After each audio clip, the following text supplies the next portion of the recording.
My 10 favourite albums of the year so far, in no particular order. I'm just going to list these off in a random way because I don't think I want to put them in numerical order just yet, because I always save that till the actual end of the year. And 2018 is an alright year for music, I think. So far it's been alright. I don't think it's quite been as spectacular as I'd hoped. So many albums I've not loved as much as other people have, but that's okay. Opinions are opinions. Doesn't mean I think you're wrong for liking those albums, but I think my list will have some albums that won't feature on other lists, and some albums that will feature on everyone's list won't be on mine. I haven't really been that impressed with Yeezy Season, although this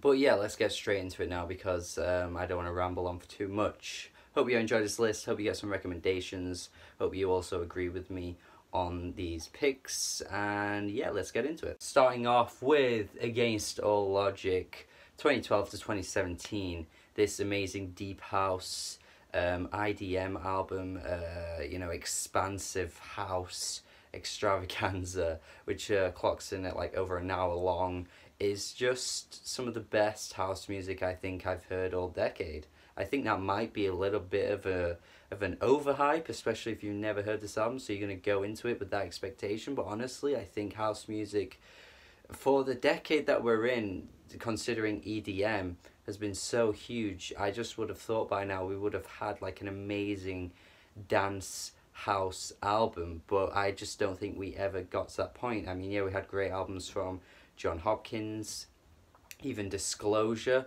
but I think what we've got here from Nicholas Jar's pseudonym side project, is fantastic. Some of these tracks are just produced fantastically. The production is absolutely just, oh, and some of these tracks are just groovy as hell. The meticulous craft that went into this album is just to die for, and I think it's just amazing, an amazing piece of music. So yeah, that is why this is my first pick. Hope you also love this album as much as I did. Next, I've got US Girls in a Poem Unlimited. I remember when I discovered US Girls, this project solely consisting of Megan Remy back in like 2015, and there was a great track on the album called Damn That Valley. I didn't really think much of the album overall though. I just thought it was a pretty nice, easygoing pop album that didn't really impact me. So when this new album came out, I was just like, okay, it's probably going to be the same again. But no, I mean, I think this is some of the best pop music all year. I think this is fantastic, honestly. I really think some of these tracks are hella catchy, and just the experimental artsy approach that goes into this album is really good as well. Some of these tracks have interesting song topics, like she goes into relationships in a really interesting way, and some like digs at the political climate as well, but in a really strange way, in the sense that you wouldn't expect anyone to be critiquing Barack Obama in 2018, but she did. And I don't know, I just thought it was a really interesting narrative to come at. And you know, most of these tracks as well aren't really political in any kind of way, but yeah, I just think the sound of tracks like Rosebud just hit you in such a groovy, infectious way that I just can't escape. Tracks like Mad as Hell as well. Yeah, this is a really good album, and I think a lot of people may have slept on it because it's not a particularly well-known artist, but I do hope you go check it out if you haven't, because it's really good. Parquet Courts' Wide Awake. I've been enjoying this band for quite a while now. I think their 2012 album, Light of Gold, is a fantastic garage rock album, and I think what they've done to progress their sound in a really accessible, like new wavy punk type way has been such a good transition to watch, because I think this album is so good. Like, again, it focuses on some political ideas, but never gets too in your face and annoying, and some of their interpretations of the way things are really good too. I just think they are the kind of people that want to see good in the world, and they're not doing it in a really snarky type way that's just so bitter and annoying in a lot of ways that you get from like politically charged albums. Like here they're just kind of being really casual about it and just throwing in these ideas in a way that I really appreciate, and the instrumentation across this album again is just really well crafted. They're a solid band that know how to make a great hook, and yeah, this is probably the best album to date. I think Wide Awake is fantastic, and I could see this one catching on in years to come as well. So yeah, go check it out if you haven't already. Kali Uchis's Isolation, a great R&B album. She has a really lovely voice. There are some great features on here from Georgia Smith and Tyler the Creator. Yeah, some of these tracks just have a really nice sway to them. They really nice groove and just absolute gorgeous melodies across this whole thing. And yeah, I mean, Kali Uchis is a songwriter, probably hasn't given us her best lyrical pen game yet, but I think what this album gives us is some really good R&B, and perhaps not the best R&B I've heard all year. I would give that to Raven Lene, but that is an EP, so it's not going to be on this list. But what we got from Kali Uchis in the album form is pretty damn great. I really do like her style. She throws in some like Latino influences in there as well, because she is from Colombia, so we do get some really nice tracks where she sings in her Spanish mother tongue, and yeah, it's just really, really sultry and gorgeous. First Aid Kit with Ruins, a kind of artist that I didn't particularly enjoy all that much prior to this release, but I think this one here is an album that masters their traditional country folk sound. I mean, before this, they felt a little contemporary and a bit mainstream-ish, but I think here they've just stripped it back to the classic sound of what country music used to be, and the way they sing together is absolutely fantastic. They harmonize in the most perfect way. These two sisters have an incredible chemistry. They have really romantic lyrics as well across this album, and yeah, man, I think tracks like Rebel Heart just have a fantastic atmosphere that is in the production, and Fireworks is just a gorgeous song. Yeah, I mean, I know a lot of people don't really love country and folk music that much, but I think this is one of the highlights in that genre of this year. Kas Headless, Twin Fantasy, Will Toledo, an amazing songwriter, probably one of the best we'll have this decade. And Kas Headless as a band decided to redo their 2011 album, their lo-fi classic, sort of cult classic type album, which was only a Bandcamp release for a long time until he got Kas Headless signed to Matador Records, and they decided to redo the whole thing, which is such a rare thing in music, but it was for the better. I mean, they absolutely killed it with this re-recording. It is completely better than the original. I know a lot of people love lo-fi type music, but honestly, the lo-fi recordings never quite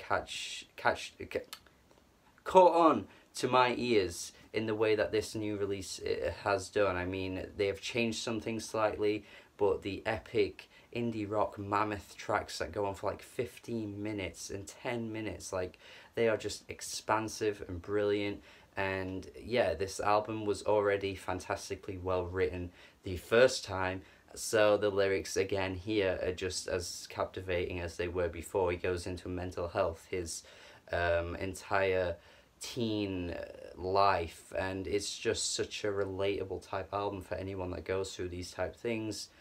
And it's Kas Headless, man. They just kill it every time they put out an album. So not their best. I think Teens of Denial is their best, but still, this is not far behind at all.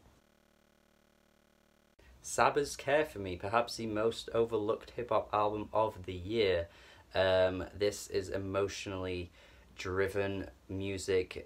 Saba goes into the death of his cousin in a very deep way. Like, he really goes in on some of the things that happened, to the point where You know, he talks about how they used to not really be very close, but then they became close, and then he got shot and died. It's a really heartbreaking album at times. Saba just tackles his mental health in a way that not many hip hop artists do, and I think it's a shame that this one's been overlooked, because usually hip hop is expected to be one type of way, you know, and because these instrumentals are a little bit jazzy, a little bit soft and soulful, people haven't really gravitated towards it in that kind of way. But I think these instrumentals are wonderful, honestly. I think they're absolutely brilliant and nice to listen to. It's such a soft, like whispery type album that I just really enjoy, and Saba kills it on this one. I did not expect him to come through with such a great lyrical written piece of work, but he really did. He gave us a fantastic release here, so you definitely need to go check it out if you did skip over this one. Rollo Tomassi's Time Will Die and Love Will Bury It. You all know who introduced us to this album. Shout out to Buffalo Staple. Yeah, it's just a fantastic post-hardcore, metalcore, mathcore, beautiful singing core.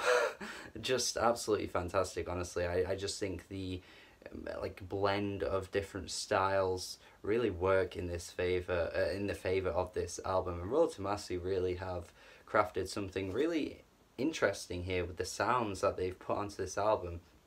I don't know, I just think usually this kind of blend of like singer and screamo artist type thing can go over really badly, but Rollo Tomassi completely killed it here, and I just think the singing is gorgeous and the screamed moments are just relentless, and it's everything you want from this kind of album. So yeah, absolutely check this out if you haven't already. Jericho Jackson from Alzein Crisis, fantastic boom bap 90s jazzy soulful album, a very much nostalgic production from Crisis. I know a lot of people who aren't into that sound anymore, you know, younger audiences won't think this sound is as exciting as it once was back in the 90s, but I think Crisis does a fantastic job with these beats, these laced in jazzy soulful beats that really fit Elzai's style excellently. And to be honest, Crisis probably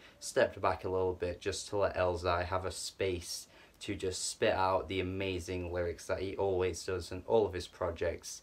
And to be honest, I'm fine with that, because listening to Elzai to me is just amazing. I think he's one of the best rappers we've got in the game. Absolutely overlooked a lot of times as well, especially when it comes to Detroit rappers. But yeah, Elzai has amazing concepts in his mind. He can spit bars that just absolutely kill you. He brags a lot, but he brags in a really interesting and unique way, and he has the bars to show for it as well. He's not just bragging endlessly. He really is an amazing rapper, and he tells us that through his amazing wordplay. And yeah, I just love Alzein, man. And Crisis, again, the production here is fantastic. A great hip-hop project. And finally, to wrap up this 10 best albums list, John Hopkins' Singularity. My god, I think this album is wonderful. I think it's epic, it's cosmic, it's just gargantuan with its styles. Yeah, John Hopkins hasn't topped Immunity here, I don't think, but you know, again, I've said this before, it's like comparing two amazing albums together. But you know they're both fantastic, so it doesn't really matter which one's better. Yeah, some of the soundscapes he conjures up here are just wonderful, and the album cover just feels like how it sounds. You feel like you're staring into space the entire time you're listening to this album, and tracks like Emerald Rush are just, oof. Just the way they're crafted is so cool. And cool is the best word you can use to describe this album, man, because John Hopkins is a mastermind when it comes to electronic production. And yeah, I don't know what else to say. I mean, I gave this one an A. Watch my review if you would like to find out more why I love this album. It just hits me in all the right spots when it comes to electronic music, and I think it's amazing. So yeah, one of the best albums of the year. All of these albums I consider some of the best albums of the year anyway, so yeah. And that's a list. If you agree with what I say, then that's cool. You know, tell me you agree, but you might not agree, and that's also cool.